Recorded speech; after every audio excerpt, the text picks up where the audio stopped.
In 1954, members of the Comics Magazine Association of America adopted a contract to abide by, known as the Comics Code. The members of the association endorsed the purpose and the spirit of this code as a vital instrument to the growth of the industry.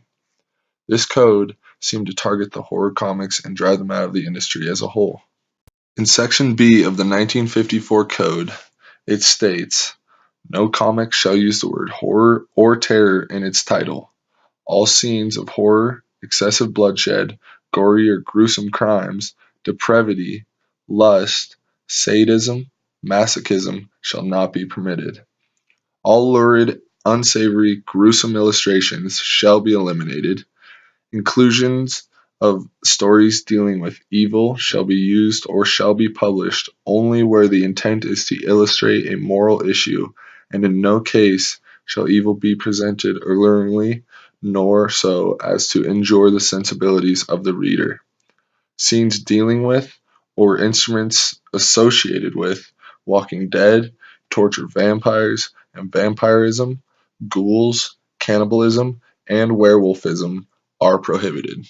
Banning the word horror affected titles such as Entertaining Comics' Vault of Horror, Alan Hardy's House of Horror, Premiere Magazine's Horror from the Tomb, St. John's Weird Horrors, Star Publications' The Horrors, and Toby Press's Tales of Horror. While banning the word terror affected titles such as Harvey Comics' most popular Tales of Terror and Alan Hardy's Weird Terror, Marvel's Adventures into Terror, St. John's House of Terrors, and Star Publications' Startling Terror Tales and Terrors of the Jungle.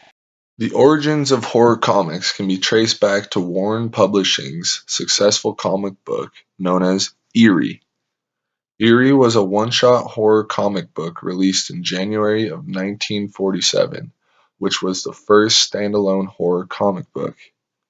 Warren Publishing and Eerie are credited with establishing the horror comics genre.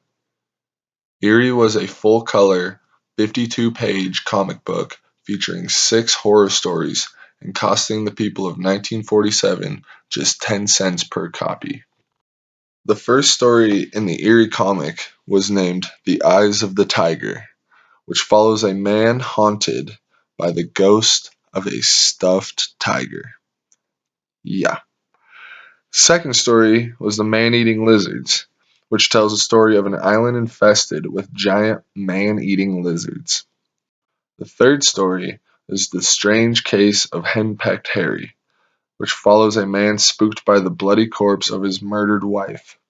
The fourth story is The Dead Man's Tale, which is a story of a man given a vial of liquid that allows him to have whatever he wants in the world. But once the vial runs dry, the man will die. The fifth story is Proof, which a district attorney is taught a lesson about mistaken impressions.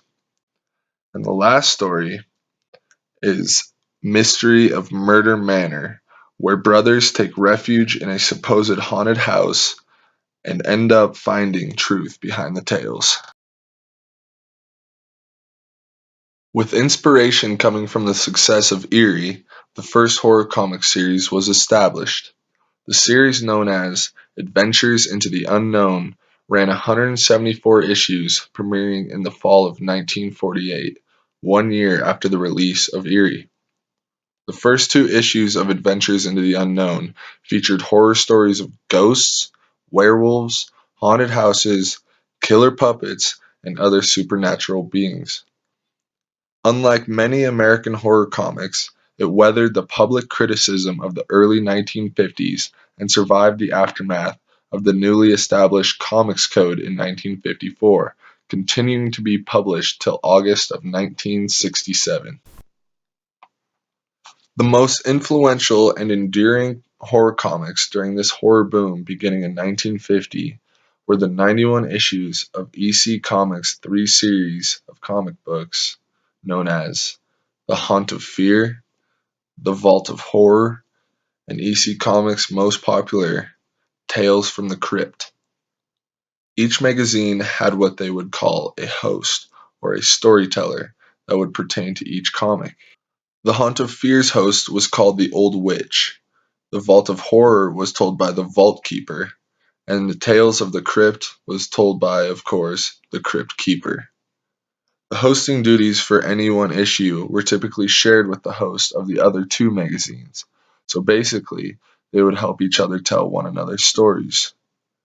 The hosts soon evolved into more comedic horror characters, delivering rude and pun-filled commentary to lighten the horrific tone of the stories that they were telling. There seemed to be a rivalry between the three hosts, which was often played for comic effect.